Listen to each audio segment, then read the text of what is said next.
Yang terhormat Bapak Menteri Kesehatan Republik Indonesia, Bapak Budi Gunadi Sadikin, yang terhormat Ketua KSM, Dr. Heru Subroto, Ketua Perhimpunan HBTKVI Pusat, Dr. Prasetyo Edi, Ketua Kolegium BTKV Indonesia, Dr. Putu Yase, para guru besar, sejawat dosen, dan para undangan dan seluruh hadirin yang saya muliakan. Assalamualaikum warahmatullahi wabarakatuh. Selamat pagi dan salam sejahtera untuk kita semua. Pertama-tama marilah kita panjatkan puji syukur kehadirat Tuhan Yang Maha Esa, karena atas berkat dan rahmat-Nya kita dapat berkumpul dalam acara yang penuh makna. Pada hari ini seperti tadi Dr. Heru menyatakan, kita akan mengadakan upacara seremonial yang sudah rutin kita lakukan, yaitu pelepasan lulusan baru dan penerimaan PPDS baru program studi bedah torak kardiak dan vaskular Fakultas Kedokteran Universitas Airlangga. Hari ini adalah momen istimewa bagi para lulusan. Ini adalah tonggak awal pengabdian di tengah masyarakat. Kepada kalian kami ucapkan selamat karena telah menempuh perjalanan panjang dan penuh tantangan gitu ya. Kalau sekarang pasti iya gitu ya, kalau sebelumnya kan enggak ya. Dan kini siap melangkah ke dunia nyata pelayanan medis. Namun ingatlah, tugas kita bukan sekedar menyembuhkan tubuh, tapi juga merawat martabat manusia. Selalu ingat moto kita, excellent with morality. Keunggulan ilmu tidak akan berarti tanpa keteladanan moral. Kita tahu sekarang ini di tengah kompleksitas dunia kesehatan, integritas itu harus dijunjung tinggi, dan kasih kepada pasien itu harus menjadi kompas yang utama bagi kita menjalankan profesi kita. Kepada para PPDS baru, welcome home, selamat datang di keluarga besar BTKV FK UNER. Perjalanan kalian akan dimulai, dan saya pastikan akan penuh dengan dinamika. Belajar dengan tekun, berlatih dengan serius, dan tetap humble dan rendah hati. Itu adalah kunci kesuksesan. Gunakan setiap momen belajar bukan hanya untuk menguasai keterampilan, tetapi juga membentuk karakter. Hormati guru, cintai pasien, dan jaga etika profesi. Karena kita membentuk seorang dokter bedah, bukan hanya yang terampil dalam keahlian tangan, tapi juga mempunyai kemuliaan hati. Kami juga menyampaikan terima kasih yang sebesar-besarnya kepada Bapak Menteri Kesehatan atas kehadiran dan perhatiannya terhadap pendidikan kedokteran spesialis di Indonesia. Kehadiran Bapak adalah inspirasi bagi kami untuk terus berkontribusi nyata bagi bangsa kita ini. Akhir kata, marilah kita semua terus menyalakan semangat pelayanan, menjunjung tinggi etika, dan membawa nama baik alma mater tercinta Universitas Airlangga yang mempunyai slogan Excellent with Morality. Terima kasih. Assalamualaikum warahmatullahi wabarakatuh. Salam sejahtera bagi kita semua. Dan kami persilakan dengan segala hormat kepada Bapak Menteri Kesehatan Republik Indonesia untuk dapat kiranya berkenan memberikan pesan-pesan dan sambutan kepada kami semuanya. Terima kasih, waktu dan tempat kami persilakan.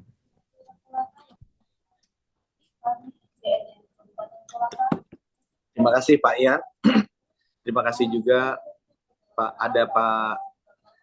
Putu Yase di sini, ada Pak Prasetyo Edi. Saya tidak lihat, mungkin ada senior-senior di Universitas Airlangga yang saya tidak bisa sebutkan satu persatu. Assalamualaikum warahmatullahi wabarakatuh. Saya sekarang sedang ada di Kolaka karena meninjau groundbreaking dari rumah sakit di Buton Tengah dan Kolaka hari ini. Kemudian nanti akan terbang ke Kolaka Timur dan juga ke Konawe. Jadi 2 hari ini kita akan groundbreaking 3 rumah sakit tipe C baru di Buton Tengah, Konawe Selatan, dan juga dari Kolaka Timur. Dan ada peresmian tadi rumah sakit tipe C di Kabupaten Kolaka, yang saya juga agak terkejut ternyata besar dan indah sekali di tepi pantai. Saya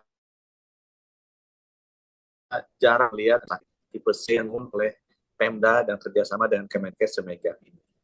Nah, saya mengucapkan terima kasih ke teman-teman di Kolegium dan juga organisasi profesi BTKV. Karena lepas saya paham banyak sekali kontroversi mengenai Kementerian Kesehatan dan mengenai saya yang sangat ramai. Cuman memang lebih banyak itu terjadi di sosial media dan di WA Group yang sebenarnya saya sangat ingin sekali untuk bisa berkomunikasi seperti ini. Apalagi bisa berkomunikasi langsung. Semalam juga saya bicara banyak dengan seluruh dokter-dokter yang ada di Kolaka. Inti dari Kementerian Kesehatan adalah kita ingin membuka akses luas-luasnya dengan kualitas yang sebaik-baiknya dan harga yang seterjangkau-terjangkaunya untuk layanan kesehatan di seluruh pelosok Indonesia. Kita ditugaskan untuk memastikan bahwa layanan ini tidak sifatnya elitis. Tidak sifatnya di Jawa itu modern dan bagus, tapi di Sulawesi, di Papua itu sangat jauh tertinggal bedanya. Karena akibatnya nanti semua orang harus lari ke Jawa untuk mengakses layanan kesehatan yang berkualitas. Nah, kita ingin agar secepat mungkin kita bisa meratakan layanan kesehatan yang berkualitas ini aksesnya ke seluruh Indonesia dan harga terjangkau. Nah, khusus untuk layanan jantung, ini adalah penyakit pembunuh nomor 2 di Indonesia sesudah stroke. Kita di Kemenkes dalam 3 tahun ke depan akan memastikan bahwa layanan penyakit jantung untuk levelnya pasang ring itu bisa dilakukan di seluruh Indonesia.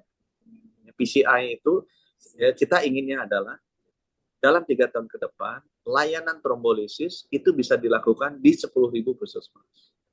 Layanan pasang ring itu bisa dilakukan di 514 kabupaten kota, dan layanan operasi bedah jantung terbuka bisa dilakukan di 34 provinsi. Jadi itu. Trombolisis, karena itu yang layanan yang paling mudah diakses, itu kita ingin lakukan di 10.000 puskesmas. Jadi sekarang kita dalam rangka untuk mendistribusikan 10.000 EKG dan 10.000 bed monitor, patient monitor, supaya ada di 10.000 puskesmas. Nanti akan dilengkapi dengan tenecteplase dan kita akan ajari dokter-dokter umum di puskesmas untuk bisa memperoleh kompetensi melayani serangan jantung awal di puskesmas. Mereka akan diajari bagaimana membaca hasil EKG, mereka akan diajari bagaimana prosedur tata laksana memberikan tenecteplase, prosedur trombolisis, dan juga bagaimana bisa memonitor hasilnya di patient monitor. Seluruh puskesmas ini yang tadi saya juga baru pasang Starlink-nya di 2 puskesmas di sini, kita harapkan kalau butuh konsultasi bisa melakukan konsultasi telemedicine dengan spesialis-spesialis jantung yang ada di 514 kabupaten kota. Itu di level puskesmas untuk trombolisis. Di level kabupaten kota, kita ingin memastikan bahwa layanan pemasangan ring atau PCI bisa dilakukan di sana. Oleh karena itu, kita akan membagikan 400 cath ke seluruh rumah sakit kabupaten kota. Banyak yang bilang bahwa ini adalah proyek mercusuar, nanti akan mangkrak. Buat kami persepsinya bukan dari rumah sakit. Buat kami persepsinya masyarakat membutuhkan akses di bawah 6 jam kalau dia kena serangan jantung. Sehingga ya kalau kemudian alat yang nggak ada ya kita lengkapi. Kalau dokter yang nggak ada ya kita lengkapi. Tapi akan sangat egois kita kalau bilang kita jangan lengkapi. karena nanti akan terjadi mangkrak. Itu artinya menurut saya seakan-akan kita tidak melakukan tugas dan amanah kita untuk bisa melayani penyakit pembunuh kedua ini ke 514 kabupaten kota yang ada di seluruh Indonesia. Alat ini akan datang hingga tahun 2027 ke 514 kabupaten kota. Tantangan kita adalah spesialis jantung intervensinya, tapi kami beruntung juga kerjasama dengan Perki dan Kolegium SPJP juga baik, sehingga sekarang kita sudah memiliki sekitar 100 sampai 120 slot untuk fellowship intervensi di Jepang, Korea Selatan, Cina, dan India. Dengan demikian, semua SPJP yang ada, kita bisa kirim 1 tahun belajar di sana, sekarang sudah ada 60-an sampai 70-an yang sudah pergi, dan kemudian mereka akan balik mulai tahun depan, sehingga mereka bisa melakukan intervensi PCI di cath-lab yang akan kita pasang sejak 2025 ini sampai 2027. Nah, khusus untuk teman-teman BTKV, yang saya minta tolong ke Perki dan juga Kolegium BTKV adalah tolong segera penuhi sampai paling lambat 2027, kalau bisa lebih cepat lebih baik, agar seluruh provinsi bisa melakukan bedah jantung terbuka. Waktu itu saya mintanya hanya ganti valve, ganti katup, sama bypass. Tapi Pak Paul itu dengan semangatnya, ini seniornya Erlangga juga, datang saya bilang, Pak, Bapak maunya sampai situ. Ya saya bilang, ya kalau bisa sampai pediatrik, ya saya mau. Dia bilang, bisa sampai pediatrik. Dia bilang, bisa sampai TOF nggak sekalian? TOF mungkin enggak gitu ya, Bental, Norwood itu mungkin enggak. Tapi kalau prosedurnya bisa prosedur ganti katup, prosedurnya ditambah bypass, kemudian syukur-syukur pediatrik bisa, karena kita punya 12.000 kasus per tahun congenital heart disease, yang ditangani hanya bisa 6.000. Jadi 6.000 bayi itu meninggal setiap tahun karena nggak punya BTKV pediatrik yang cukup di rumah sakit kita.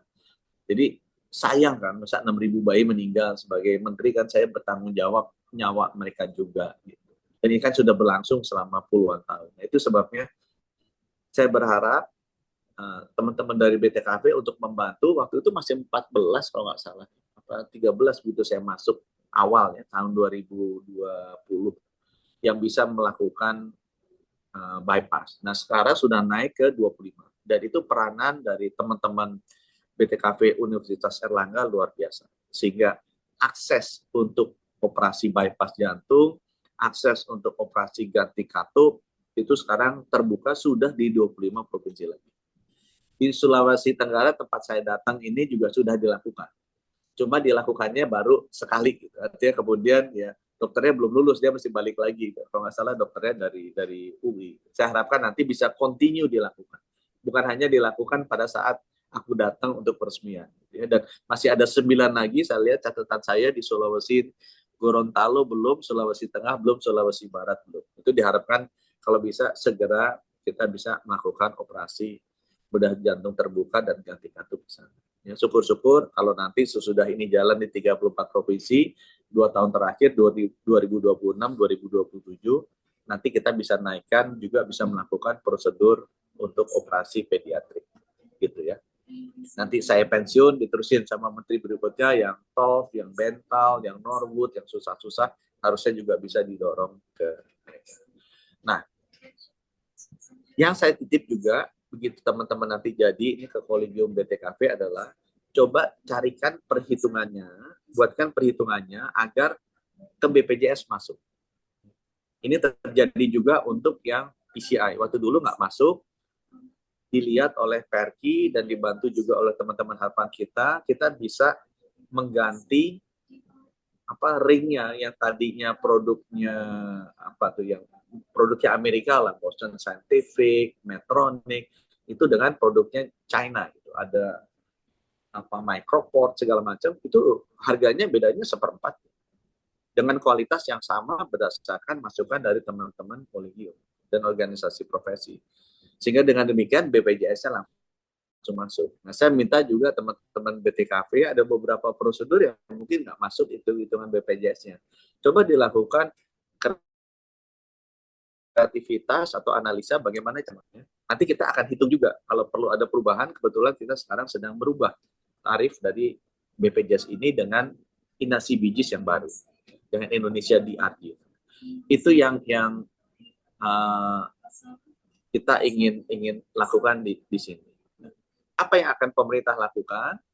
Pemerintah sekarang akan memastikan ke 34 provinsi ini fasilitasnya dirapikan. Ya. Ruang operasinya dibikin bagus. Semuanya standar MOT. Jalur-jalur sterilisasinya dibikin yang baik. Sehingga antara pasien masuk dan pasien keluar, antara jalur bersih, jalur kotor, itu tidak masuk. Semua peralatan-peralatan yang dibutuhkan untuk operasi bedah toraks itu akan kita lengkapi di 34 provinsi ini, sehingga dengan demikian teman-teman BTKP pada saat nanti datang, semuanya sudah lengkap. Baik ruang operasinya maupun infrastruktur. Nah, yang saya juga titip ke teman-teman di harapan kita dan juga di Dr. Sutomo, selain dokternya, saya juga lihat pos operasinya itu sangat menentukan. Ya. Perawat-perawatnya juga sangat menentukan. Emergensinya apa tuh? Perawat emergensinya, dokter emergensinya sangat menentukan. Karena yang saya minta tadi kan aksesnya bagus, kualitasnya juga masih baik. Nah, kualitas ini setelah saya lihat kohortnya masih nggak bagus. Ya. Tingkat kematian sesudah 1 tahun dari bedah toraks kardiovaskular di Indonesia masih tinggi. Ya. Saya lihat masih di atas 10%. Di negara-negara maju itu sudah 2%, 3%. Ya, jadi untuk mengadres yang kedua, selain kita udah lakukan, kita juga mesti pastikan itu kualitasnya baik. Ya. Dengan adanya kewajiban masukkan electronic medical record, nanti kita akan lihat berapa banyak yang kemudian fail atau gagal.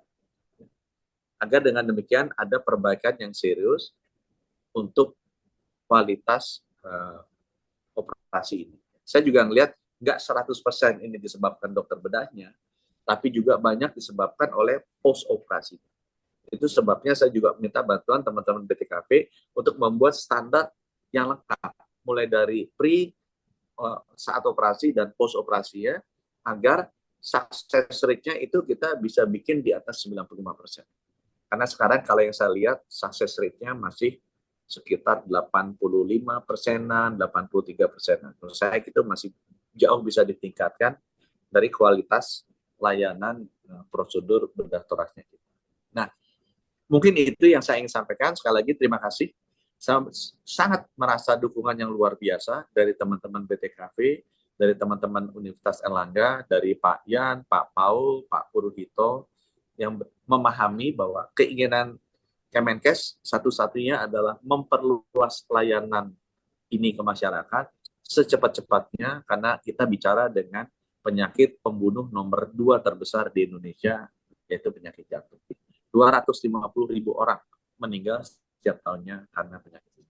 Kalau kita bisa layani dengan cepat, selamatkan nyawa mereka, ini akan membuat bahwa kesehatan masyarakat itu akan jauh lebih baik. Teman-teman, adik-adik yang sedang belajar, saya setuju sekali sama Pak yang tadi bilang, jadilah dokter-dokter yang sangat terampil menyelamatkan nyawa, dan jadilah dokter-dokter yang juga mulia akhlaknya, karena walaupun bagaimana kita berhubungan dengan manusia-manusia yang yang sudah sampai di tahap-tahap akhir dari hidupnya mereka yang perlu kita tangani dengan sebaik-baiknya. Terima kasih. Wassalamualaikum warahmatullahi wabarakatuh. Sekalian saya pamit ya, karena mesti terbang ke Kolaka Timur. Terima kasih ya, Pak Yan. Selamat jalan, Pak Menteri. Selamat jalan. Selamat Ada jalan, Pak Pak Menteri. Terima kasih, Pak. Terima kasih. Pak Menteri, selamat jalan. Paul. Terima kasih Pak Menteri, terima kasih atas kesediaannya untuk hadir bersama kami pada pagi ini.